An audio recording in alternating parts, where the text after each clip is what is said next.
Hello friends, welcome to this lecture on single search to library resources, federated search and web scale discovery services. I am Dr. Ramesh Kaur, working as a Director Library Information Head Kalanidhi Division, Indira Gandhi National Center for the Arts. In this particular lecture, I am going to speak about various kind of discovery services and also how important is searching the web. We know nowadays Google is a very popular tool. Everybody is so fond of Google. When you ask any student or any common man where you search, everybody say that I search on Google. But do you know they are not aware that Google provide only 15% access to the entire web content. Rest 85% of the web content which is not indexed by the Google, and that is called deep web or invisible web or hidden web. Basically, this is the part of the World Wide Web whose contents are not indexed by any search engines. Forget about Google. It is also known as surface web, and this deep web, if you go further, has also been referred dark web or invisible web. You see the size of that. It is a data of 2000 where the size of surface web was 19 terabyte and the size of deep web was 7500 terabyte, means it that time it was 400 times larger than that. But if you see right now, that size is increasing, and what all contains on deep web resources? Dynamic web pages, unlinked contents, private web, limited access web, scripted pages and many non-HTML contents. If you currently see the size, that size has grown, and many people believe that at least more than 200,000 deep websites are currently exist. And if you see the size of this deep web currently, it is near about 1000 to 2000 times greater than the surface web. So, it is so huge, and many times we are missing the access to these kind of contents. And as per an statistics, 90% of the deep web is publicly accessible, means free of subscription. So, you can imagine how important is this deep web. Now, there are various ways to access this deep web. How to search on this deep web? There are different kind of federated search system. Google servicing also help it, but the most important thing is meta search or discovery. When we talk about federated search, it is a real time search when through single query you are reaching out various webs and getting the result retrieved and being shown to you in a certain kind of relevancy ranking system. Now, currently this Google, because of Google, this web scale discovery services has emerged, because people are very happy with the Google. So, people thought of that let us design something for libraries which is similar to Google. And why this has been thought of, why it has been decided to have this kind of systems. Now, we have too much of information on internet. You make a search and you get millions of references. So, there are two kind of point of view of searcher. A researcher feel I do not want to search, I just want to find. Another say just give me the answer and make sure it is right.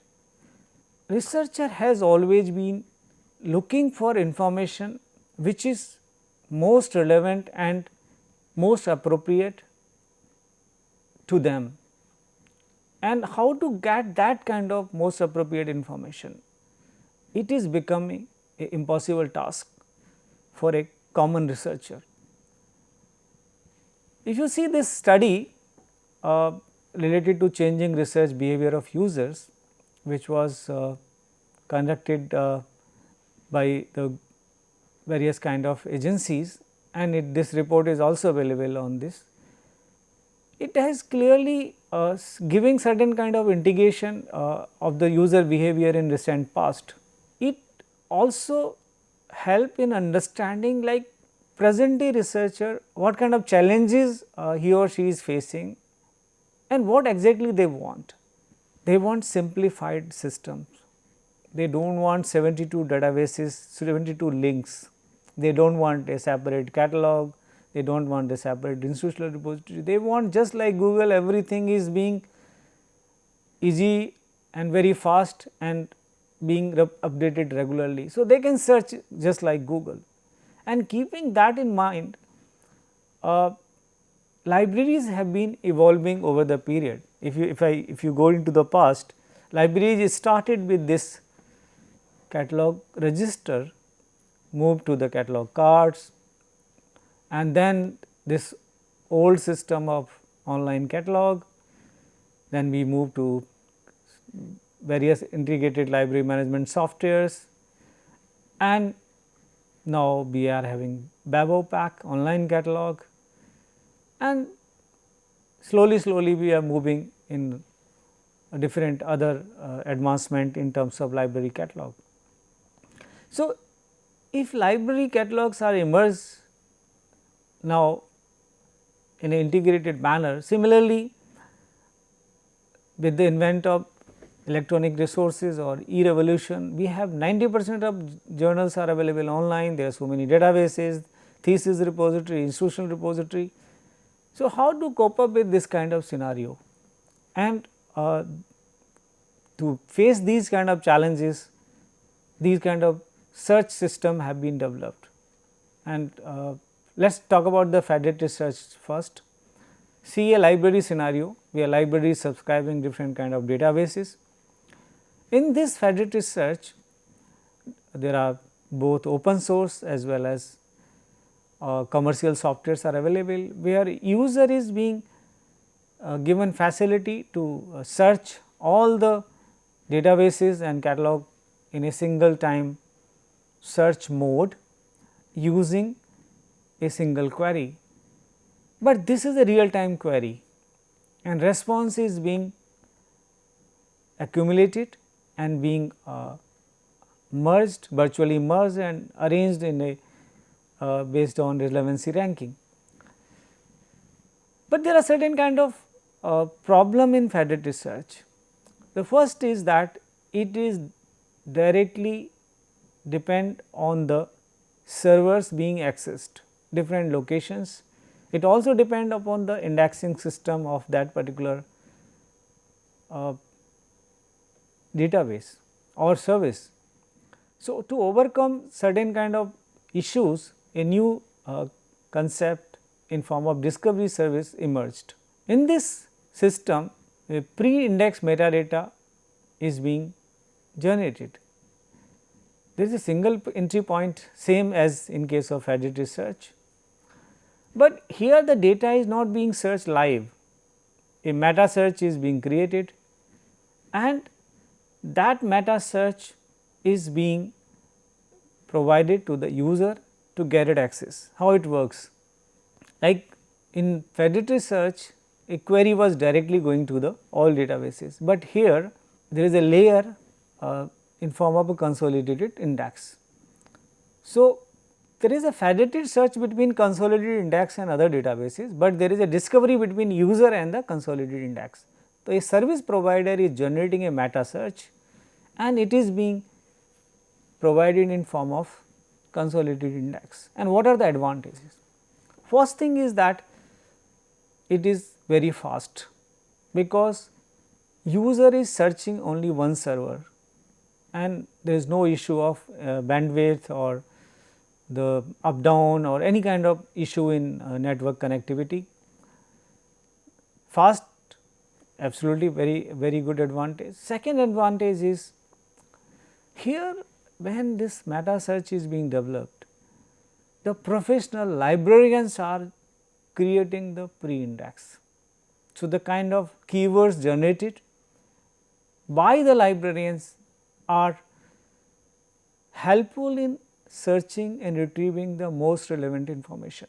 In case of federated search, keywords are depend upon the database provider, but here the professional librarians have been used to develop pre-index metadata, which gives better results. In this web scale discovery, there is one limitation. There may be certain service provider or certain publishers or database vendor, they may not like to give access for the consolidated index. So, how to deal with that? So, a new solution has been emerged as a combination of federated search and discovery. So, wherever there is no discovery possible, federated search is being linked.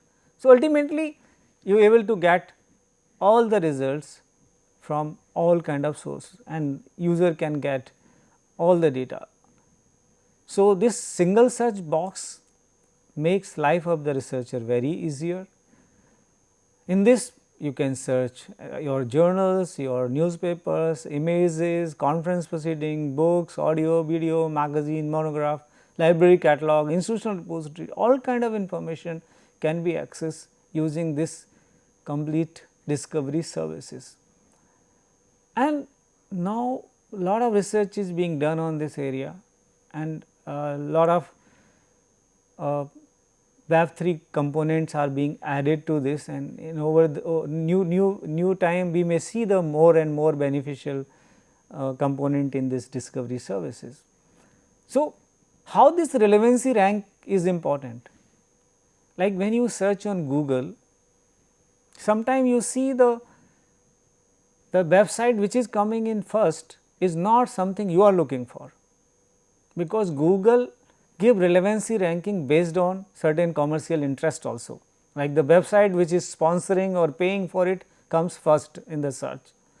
But here in this case of when the system is designed for the user, seeking the user's convenience, the relevancy ranking will be based on the most appropriate manner, like by giving priority of subject headings, article titles, keywords, keywords within abstract. So, results are much better. This is the example I can give you. This was the service we have implemented in JNU, and how using single window search all kind of information is being collected and gathered in this single window search. This is another example, like this is a catalog record, this is an article from journal, this is a e-book. So, all the information, and you have lot of options to refine or use filters. You can use filter year as a filter, publication type as a filter, you can use peer reviewed, you can ask for only full text, you can ask for only thesis articles, you can ask for only research articles, you can ask only for books. So, and many times like this also help you in integrating with the open access resources, like this kind of discovery platform can be linked with open access books, open access journal and all kind of open access resources. So, apart from your library resources, you are also getting access to the resources which are not being subscribed by the library. This can be a group of libraries, like a multiple libraries can generate their own discovery platform. It can be various campus can have a single discovery system. So, this is one of the very important and useful application. If you want to understand in a more systematic manner, this diagram will help you in understanding how these discovery services are being seen and how it is being implemented. There are a number of commercial web scale discovery services are available.